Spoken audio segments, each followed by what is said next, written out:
लोग हैं पूरी गाड़ी में पार है।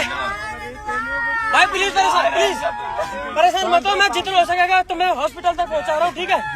5-7 लोगों को टक्कर मारी है किसी गाड़ी ने, बहुत बुरी हालत है, ठीक है। सब अभी थोड़ा सा नहीं है ये हो सर, गाड़ी खड़ी है, लड़ी का गाड़ी वाले जाने भैया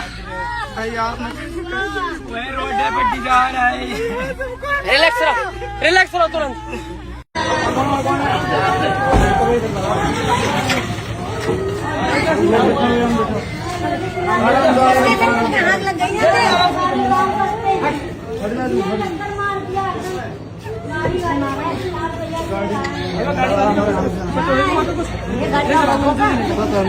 ठीक है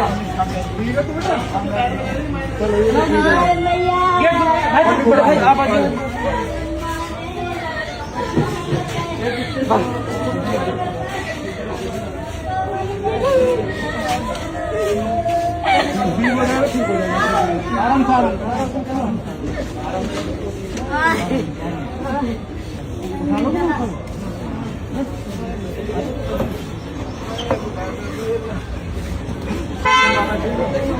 से